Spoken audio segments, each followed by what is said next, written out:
नहीं 52 अक्षरों से आ रहे हैं। इसीलिए साहब ने बोला 52 अक्षर जीव आधारा, आदि अक्षर जीभ्या से न्यारा, वाही को सत सिमरण कहिए, सिमर सिमर नर उतरो पारा। ये 52 अक्षरों से किसी की दाल गलने वाली नहीं है कि कोई सोचे कि मैं मंत्र जप के मैं पार हो जाऊंगा। कभी नहीं हो सकता। क्यों?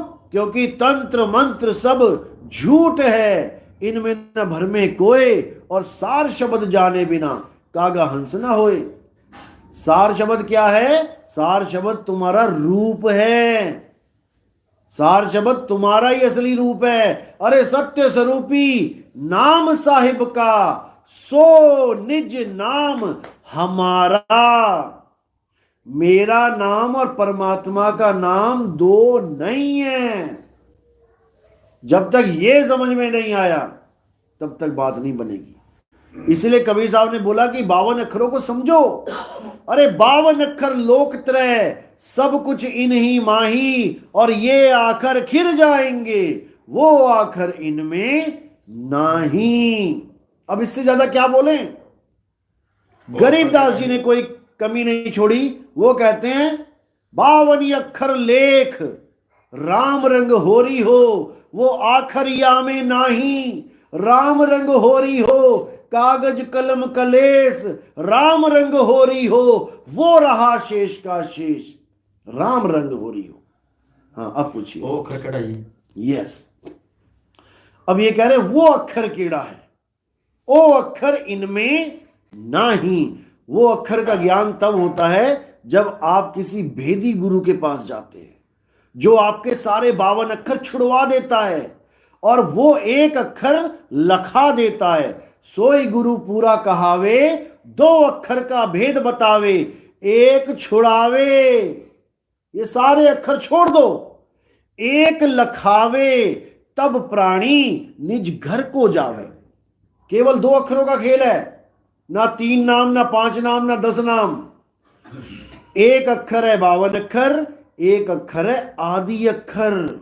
52 अक्षर जीवाधारा, आदि अक्षर जीव्या से न्यारा। बस तुमने इसको समझना है।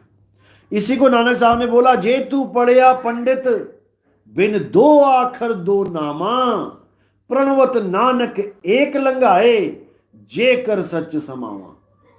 यानी जे तू पढ़िया पंडित, बिन 2 अक्षर 2 नामा। 2 अक्षर कौन से? एक 52 अक्षर जो आदमी ने बनाए, एक आदि अक्षर जो आदमी नहीं बना सकता। 2 नाम कौन से? एक असत नाम जो जीव से बोले जाते हैं, और एक सत नाम जो परमात्मा का नाम है। इसीलिए बोला, कृत्रिम नाम कथे तेरे जीवा, सत्य नाम तेरा परापुरबला।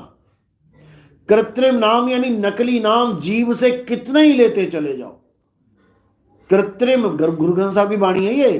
कृत्रिम यानी नकली नाम कथे तेरे जीवा। इस जीव से बोलने वाले जितने भी नाम हैं इस दुनिया में, वो सब अधूरे नाम हैं, वो नकली नाम है। सत्य नाम तेरा परा पुरबला। तेरा यानी परमात्मा का जो सतनाम है वो परा पुरबला। पुरबला यानी पुराने से भी पुराना। कहते मेरे जागे रे पुरबले भाग, यानी मेरे पुराने भाग जाग गए। जो मैंने संस्कार अर्जित किए थे, आज वो संस्कार जाग गया, मेरे गुरु मिल गए मुझे। बुझा हुआ दीप प्रकाशित दीप से जगमगा उठा, इसको कहते पुरबला। तो सतनाम कौन है? सतनाम तेरा यानी परमात्मा का। सतनाम कोई ओम सोम नहीं है कि सांस अंदर ली और सोहम सांस बाहर छोड़ी, ओम ये नहीं है। ओम सोहम तो भेद है। ओ हम काया मर मर जाए, सोहंग फिर गोता खाए। गरीबदास जी की वाणी है।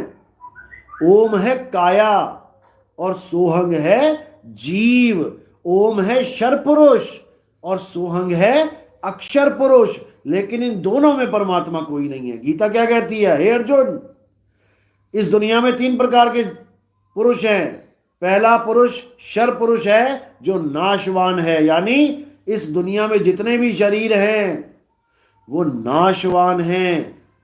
दूसरा पुरुष है अक्षर पुरुष। वो कौन है? शरीरों को चलाने वाला जीव। हे अर्जुन, वो अविनाशी है, उसको कोई नहीं मार सकता।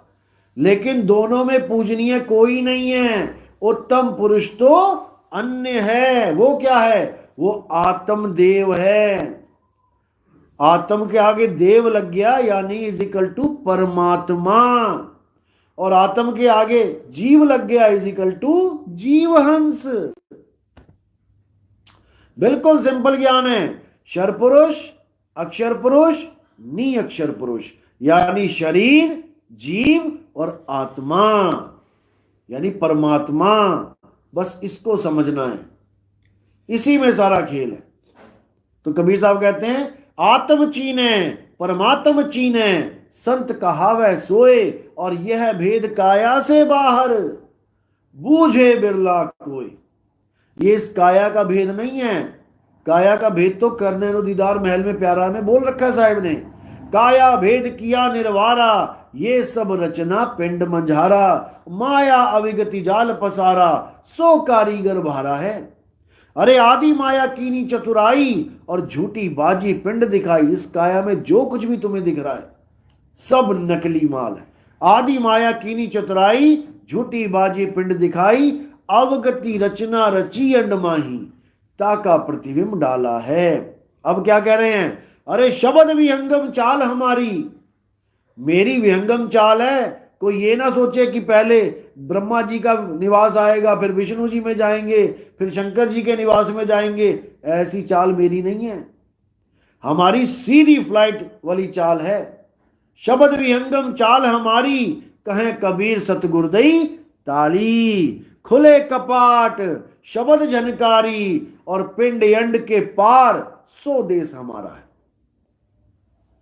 जब तक हमें विहंगम चाल का गुरु नहीं मिल गया, तब तक हमें सतगुरु नहीं मिला। विहंगम चाल होता है सीधे यहां से वहां, बीच में कोई स्टॉपेज नहीं, इसी को विहंगम चाल कहते हैं। और विहंगम चाल हमें क्या करता है? हमारी चल अवस्था को अचल कर देता है। अध्याय 2 24वां श्लोक, हे अर्जुन, जीव अचल नहीं है, जीव चलता है, लेकिन आत्मा अचल है। आत्मा अचल है, आत्मा कभी नहीं चलती, जीव चलता है। इसी को गरीबदास जी कह रहे हैं, सतगुरु के लक्षण कहूं अचल विहंगम चाल, हम अमरापुर ले गए ज्ञान सबद सरघाल। किसने सुनी है वाणी? कभी ये वाणी सुनी किसी ने? आपने सुनी है। वाणी में इतना गहरा रहस्य है कि आप सोच भी नहीं सकते वाणी कह क्या रही है। तोते की तरह रट तो लोगे इसको, लेकिन इसके अंदर जो सार निकालोगे ना तो जमीन खिसक जाएगी पैरों के नीचे से। वाणी कह रही है, सतगुरु के लक्षण कहूं। इस दुनिया में हजारों गुरु बैठे हैं, लाखों गुरु बैठे हैं भरमाने के लिए, लेकिन सतगुरु का लक्षण क्या है? सतगुरु के लक्षण कहूं अचल विहंगम चाल, यानी जो तुम भाग रहे हो, मैं सतलोक जाऊंगा, मैं ब्रह्मलोक जाऊंगा, मैं शिवलोक जाऊंगा, तुम्हारी ये जो मन की दौड़ है इसको अचल कर देता है सतगुरु। और विहंगम चाल से, ये नहीं कि 4-5 लोग क्रॉस करके जाओगे तुम अपने घर, सीधे हवाई जहाज जैसे सीधे रॉकेट होता है ना, मंगल ग्रह के लिए छोड़ दिया। अब बीच में कितने भी ग्रह व्रह आते रहे, वो न रुकता कहीं भी, जो उसको निशाना मिल गया वही पहुंचेगा। इसी को बोला, निशाना कोई मारे संत सुजान। निशाना मारेगा वो सीधा, और सीधे धुर को पहुंचेगा।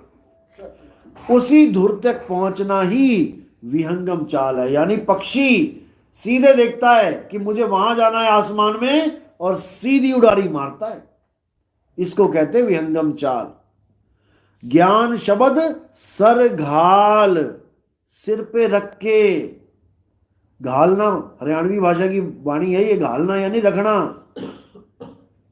तो कह रहे हैं जो लोग ज्ञान हमें दे रहे हैं, शब्द दे रहे हैं, कोई कान में दे रहा है, कोई सांस में दे रहा है, कहता मेरा शब्द तो मेरे सिर के ऊपर रख दिया गुरु ने ले जाके।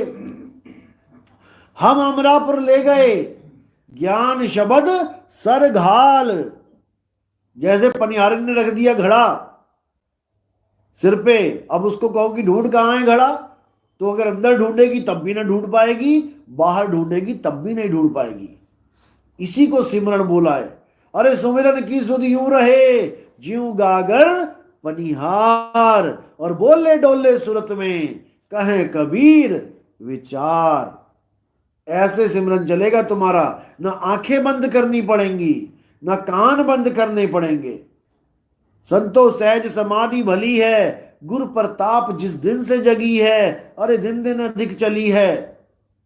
आंख न मूंदू कान न रूंदू, तनिक कष्ट मत धारू, और खुले नयन पहचानू, हंस हंस सुंदर रूप निहारू। खुले नयनों से परमात्मा का रूप निहारोगे। कौन सा रूप? ये रूप नहीं है परमात्मा का। गुरबाणी क्या कह रही है? अरे रूप न रेख न रंग, प्रभु तीन गुणाते भिन्न। उसका कोई रूप नहीं है कि कोई कहे कि वो शरीर है जी, कबीर साहब दाढ़ी वाले हैं। फिर तो एक समय ऐसा भी था जब उनकी दाढ़ी भी नहीं थी। जब बच्चे बनके वो कमल के फूल पे आए तो उनकी दाढ़ी भी नहीं थी। वो वाली फोटो लगा के पूजा करो। जब बड़े हो गए उसकी पूजा करो, केवल बूढ़े की क्यों कर रहे हो?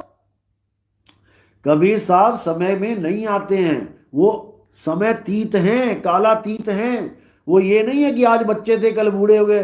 बूढ़े हो गए तो मर भी जाएंगे किसी दिन। वो कोई देह है ही नहीं।